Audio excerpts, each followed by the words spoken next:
Socialization is completely one of my favorite topics in sociology.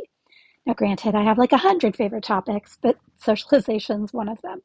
And I think part of the reason is because it's just, I don't know, it's so endlessly fascinating to think about why do we do what we do. So here you can see just a definition. Doesn't mean it's the definition of socialization, but let's kind of break it down a little bit. The way in which individuals can learn to correctly act in society. You know what word I get stuck on? Correctly. Because, like, correct to who? It's dependent on possibly cultural norms. It's dependent on, like, the times that we're living in, the generation that we're in has different ways of correctly acting. Gender. So the example that you can see on the screen of like when you are socialized to be feminine, that includes sitting in certain ways in order to act quote unquote correctly. Like you're supposed to sit with your legs crossed or your ankles crossed or your knees together or something along those lines. And the image on the other side, like to somebody who's been socialized with femininity like myself, sitting like that would feel really weird. And let's stop there for a second. Exactly my response. Oh, that's weird. A lot of times that's our reaction to when socialization goes awry. We're like, oh, what's going on? Or we feel kind of uncomfortable. So a big part of this, I already said the word briefly, is norms. And so norms are the usual, typical, standard stuff. And the way that I like describing them the most is unwritten rules. We don't get guidebooks on how to act in society. I mean, are there rule books for school? Sure. Like rules and regulations that you're not supposed to break. Do you get a whole bunch of paperwork when you start a job with rules, unwritten, actually written rules?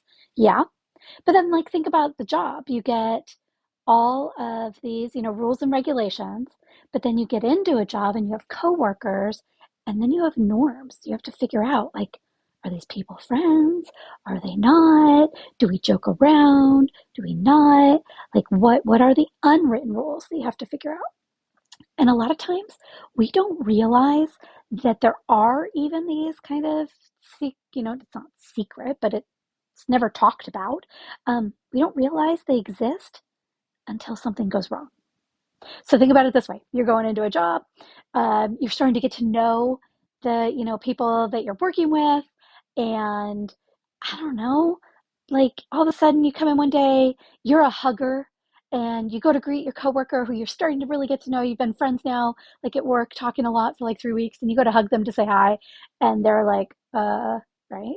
I don't know. Maybe they're not a hugger. Maybe they didn't expect you to hug them. Like that awkward moment, norms.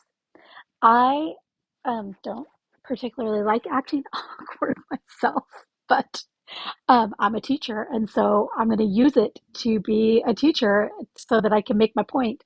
And so, what I actually will do in on campus classes, and I hate it, is at the beginning of class, when I'm teaching norms that day, I will sit down in a desk or table, whatever it is that's in the classroom that's not like the, teacher stand up, be a teacher area. I will sit down, I will take nothing with me, and I will do nothing. I will not make eye contact with people. I will be silent, and I will just sit there. If a student asks me if I'm okay, I look up, I say yes, and then I go back to doing nothing. And I do it to make it even weirder, right? So because I have a role as a teacher, I'm supposed to be, managing the room, talking loud, all that stuff. And by sitting there and doing nothing, like I'm totally, totally breaking the unwritten rules of my role. And I don't stop. And it's like it never ends. It feels like, even if it's like 4 minutes, it just feels like it's never going to end. I try to like stay there and do nothing and make no eye contact until a student really kind of pushes me on it and is like, are you okay? What is this for?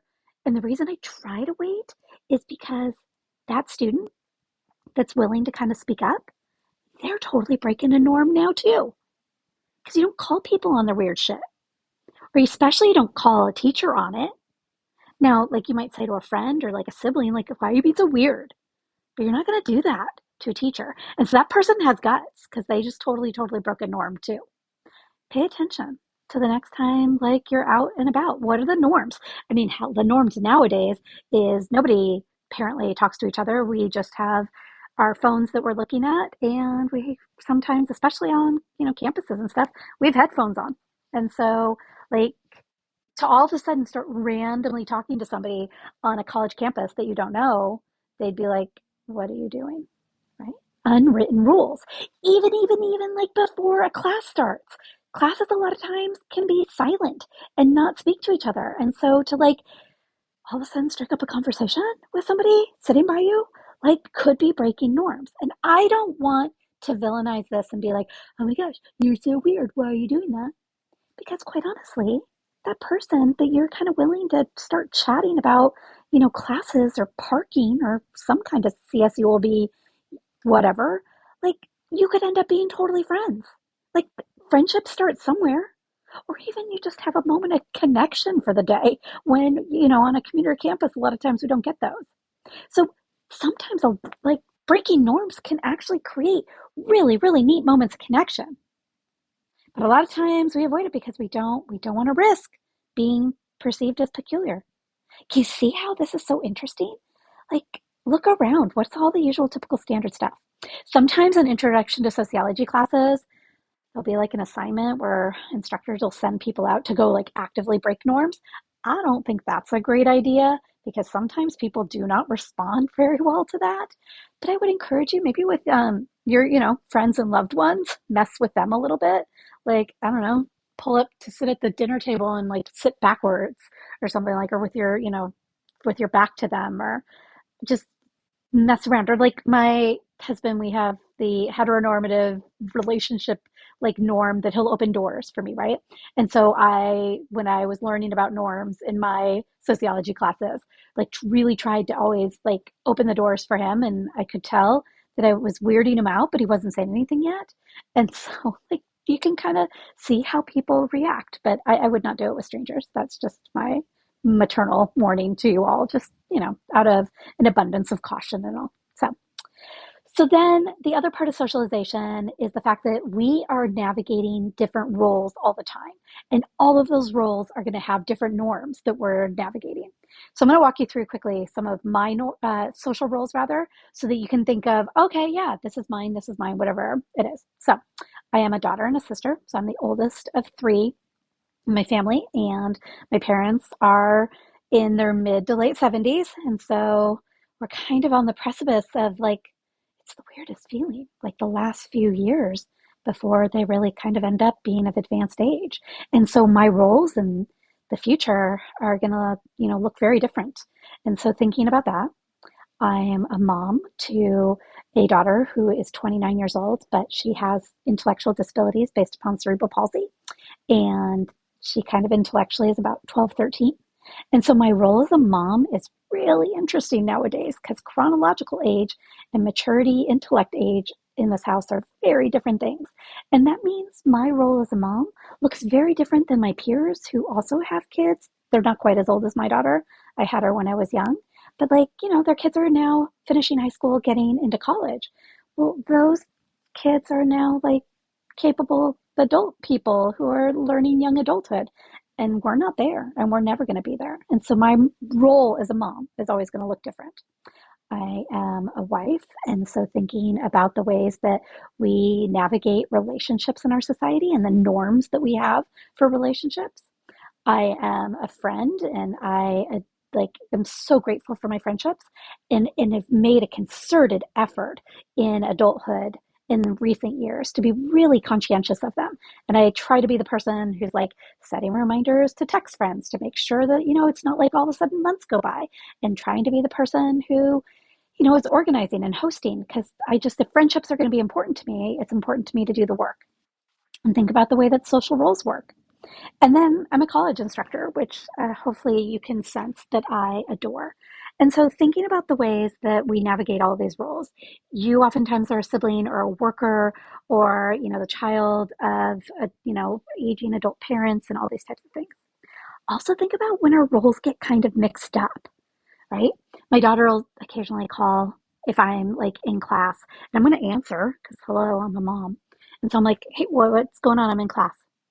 And it'll of course be for like no emergency whatsoever, that she just wants to chat, and I have to kind of like I'm like in the mom role, but I'm also in class role.